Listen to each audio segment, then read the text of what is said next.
Hey guys. 1, 2, 3, let's go! Hey guys. I'm Isabel. I'm Tamera. And we are both so happy. Our video on TikTok went viral, but it went viral for a very good reason. Maybe we'll insert the clip on what we posted so you guys can be familiar if you do not have TikTok and you're watching us from YouTube or you're watching us from Instagram or whatever. So we'll put a little clip here.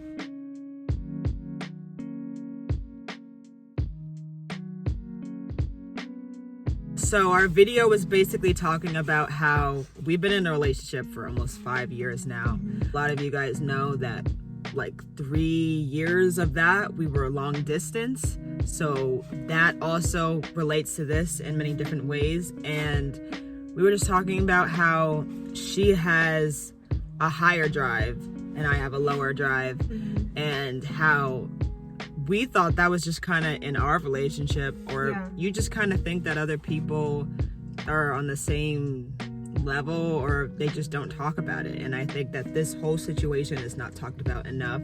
And there were a lot of people in the comments that were asking questions, thought that they were alone, and they were thanking us for just being open and vulnerable. And it really hit us. I think it's really nice to know that we're not alone, because we were doing it as a joke, thinking that we were just the only people that felt like this. And there's like almost 1,000 comments right now of people just like sharing their stories and like saying that they didn't think anyone else related to this, and it makes us feel comforted that like we're not the only ones that are feeling this. So. Yeah. First off, we want to start by saying that like there's many reasons why your sex drive can be lower or higher, like you know, like taking medications and just your energy, mental health, your libido. Everyone's is different, and there's nothing wrong with you, there's nothing wrong with us. It's just who we are and how our bodies are, and you know, it's not something that you can just like change overnight. You can like talk to your doctor and stuff and like see if there's different things you can do, but there's nothing wrong with anyone. We just want to put that out there first. If you watch the TikTok video, I do have a higher sex drive and she has a lower sex drive, and so we have to try to find a balance in between so that both of our needs are met. So that both of our okay. No, you got it, baby. All right. So that both of our needs are met. Yes.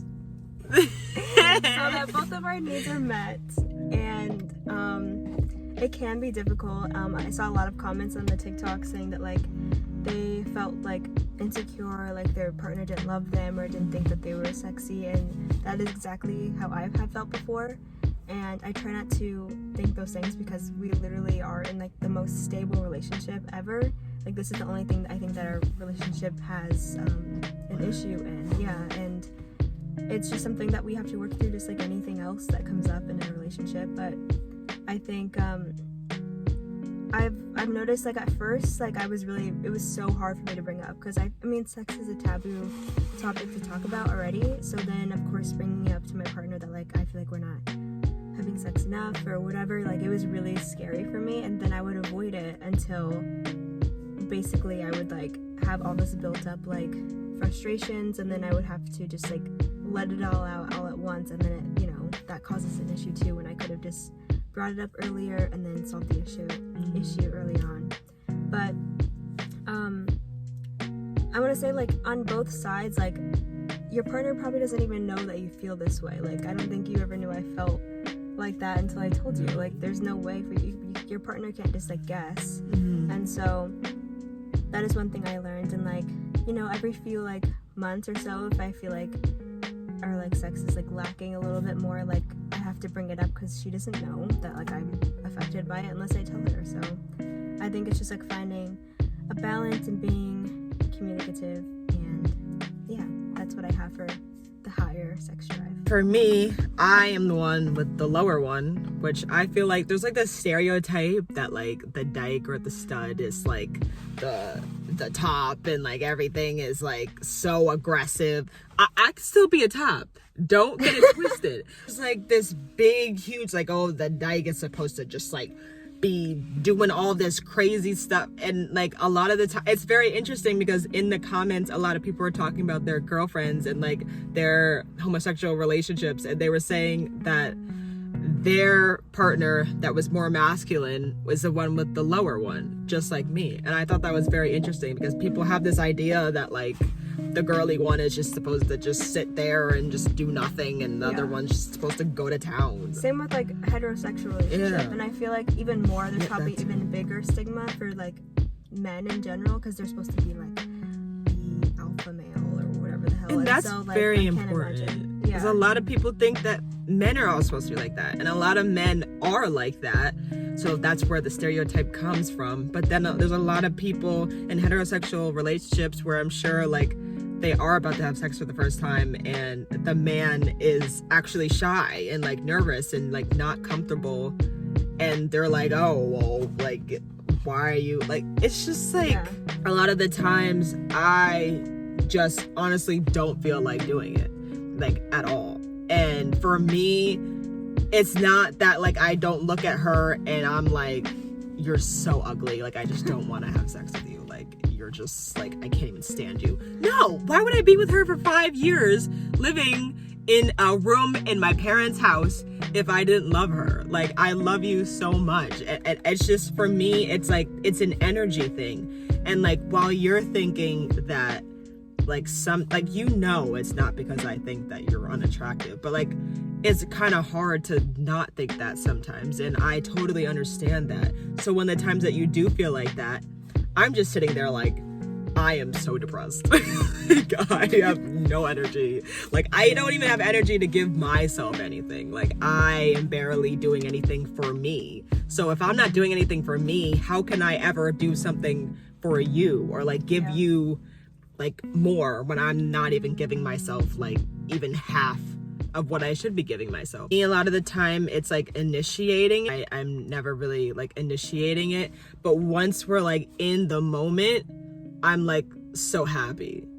Like it feels so nice, and like I feel closer than ever with her when we do it, you know? So, like once we start talking about our like sex issues, that's when we start having sex more.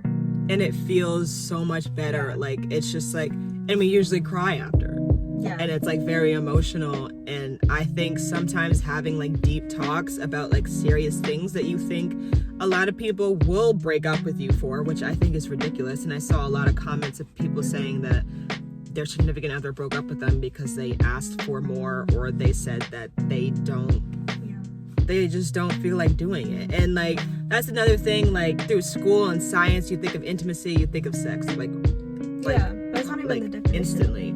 But for me, I see intimacy as that, but I also see it as the way that I'm holding you when you're upset about something that's going on with your family or your life, or just like how I'm helping you with your mental health and how I'm holding you. I always want to hold you, I always want to cuddle you, and like yes, that might be boring after a while, but like for me, like that's my physical touch, that's my love language. Like it's just to be holding you all the time and to cuddle you, and like maybe after a while you want more than that, and that's totally fine. But like to me, I don't see intimacy as just the physicalness of the relationship. And I think if your sex life is lacking, if you have a very good emotional part of your relationship, I feel like you still can have a healthy relationship even if your sex life is low. But I also think that even if you do have a low sex drive, you should still try and listen to your partner who wants more. It's not like a bad thing to have more. Sometimes you just have to get over the hurdle of the first portion of it, but then once you're in it, you realize how much you love it, and you're like, well, why would I ever say no? But I think this brings us to what is when the needs are met? I know, why did I say Both that? our needs are met. To the part where we talk about how we manage having different sex drives, because it can be difficult to find a balance. And I think that's why people wanted this video in the first place, is because they wanted more tips on like, what do I do? Because I don't want to pressure my partner into having sex, because that doesn't feel good. But I also I need sex to like survive. Like sex is like a survival. Like we're human. Like it's a part of what we do. Having like a higher sex drive, it can be really difficult if we haven't had sex in a while. And sometimes like I'm still afraid. Like we've been together for 5 years, but sometimes I'm still afraid to bring it up and like say like, you know, like what's going on, or is there like something that's like keeping you from wanting to have sex or whatever. And so I have to, you know, like fend for myself. And so I think obviously masturbation is a huge thing. It should not be a taboo topic. It's very normal, very natural, and sometimes that's just what I have to resort to until you be propped up. I be on my laptop just watching apartment YouTube, videos, yeah. Justin Bieber videos, just chilling. And then she propped up. She got her little shield going on. God. And I mean, I know. I'm just it's serious. Like people want to know. It's just No, like, yeah, because like we said, and I'm not gonna get mad at that. I'm not gonna be like, well, what are you watching? Like it's just like, fuck. If I'm not giving it to her, she should still be giving herself love. You need to give yourself love too. Like it shouldn't just be about sex with your partner. You should be giving yourself love. Like if you don't love your own body, how the hell are you gonna love somebody else? Like Right. if you don't masturbate with yourself, then your sex life is gonna suck. because you don't know yourself. Exactly. Like, you don't know what you like and what you don't like. So unless you how could I experiment be alone. mad at her for being on things and watching things? Like that's, if I'm not giving it to her, then it's just, that's kind of selfish of me to be upset. I want to touch on initiation, which she brought up earlier, because I do have the higher sex drive majority of the time. Like I want to say like 90% of the time I'm usually initiating the actual sex. With initiating sometimes, like, and I know if you're watching this video you've done this before because that's why you're watching this video, but one thing, like especially when I was like really getting like almost like kind of like sad that I was having to like initiate it most of the time, I would start to like googling things and like saying like, what do I do if my partner has a lower sex drive than me, and like how do I, like, is this something that we can fix and like work on or whatever. And one thing I always saw was it would say to just focus on yourself, like take care of yourself and whatever, and like maybe just try not to initiate sex and wait for them to come to you. And so then I would take a break and I would back off and I would just like do my own thing. And then eventually I do notice like sometimes like if I'm just like, I just stop initiating for a while and I'm just like, you know, like whatever, and then like getting ready for the day, you'll like look at me a little different and like you'll be like, wow, you look like you're more flirty with me and stuff. And I think it's because like I did back off, and like now you're saying that if you are feeling something, then you're initiating it a little bit more. Yeah, sometimes But, I be getting my times, man. I be getting my times, and you Yes. be cheesing hella, you be cheesing. Why communication is so important is because when I do back off every now and then and I'm waiting for her to initiate, if she doesn't initiate, then that becomes another problem. And I'm like, okay, I haven't brought this up in like a few weeks and she hasn't brought it up either, so maybe she just doesn't want it. And then I keep waiting and I keep not initiating, and I'm waiting for her to like take the step, and then she still doesn't. And then that's when like I feel like that the dynamic in a relationship changes, and I'm just more like standoffish and whatever. And it's not that like it's her fault, it's just her energy levels, but she doesn't know I'm even feeling that.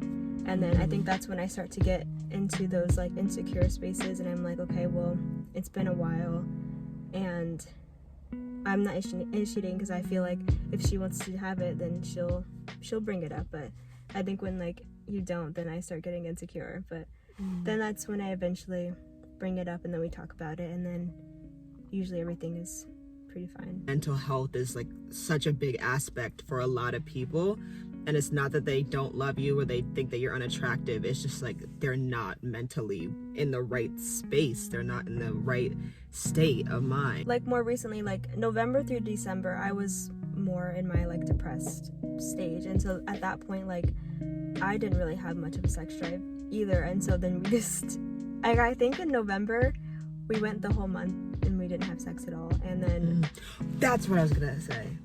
Yeah. You continue. Yeah, and like that month I went home to Nebraska where I'm from and everything, and so I was expecting, you know, like when I got back, her to be like all over me, and she wasn't. And then I was really depressed when I came back and whatever things were happening in my life, and then I didn't have a sex drive, and so then we both didn't want to have sex, so then obviously it just wasn't happening. People asking questions about how long is normal. And again, we are not doctors, so we have no idea. I think every relationship is different. Some people have sex 10 times a day. Some people only go 2 rounds. Some people only go 1 round. Some people don't even finish in the round, and it just one person finishes and it's over. Like it doesn't matter what the person gets or doesn't. And some people do it once a month. So we don't necessarily know, but we know that the longest we've ever gone was a month. And I think that was when you came back.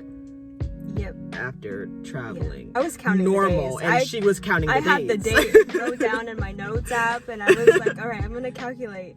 And but so we've never gone that long without doing it. So for us, that was like a whoa, like, and I think what is going on here? Too, during that time, like when, especially because like I knew how long it had been, but you didn't. I started getting just like not even just sexually frustrated, but frustrated in every other aspect of a relationship. Yeah. And we were like fighting more and just like not clicking as much. And then when I finally brought it up, how long it had been and like how I was feeling about it, once we talked about it, we started having sex like and more crying than ever, and it was emotional and it was good. And yeah, so it just goes to show that communication is just literally everything. This is just such a big conversation. You could talk about this for hours, but I also don't want you guys to have to sit here and listen to us talk for like literally 20 minutes. And we also wanted to keep you guys anonymous because this is like a big conversation, and we're putting anonymous. God, because we're putting ourselves out there, and this is honestly very scary because I keep having like moments where I'm like, holy, this is we really put this on the internet. This is very open, and we were learning so much about each other through what other people were going through. Yeah. So we really hope that you guys enjoyed this. We hope this video is good enough for you guys, and we hope that you follow us on this journey so we could talk about more things together. And yeah, please subscribe, like this video, share it with your boyfriend or your girlfriend or whoever. Send them the TikTok. Yes, tag them. And yeah, we love you guys. Bye. Bye.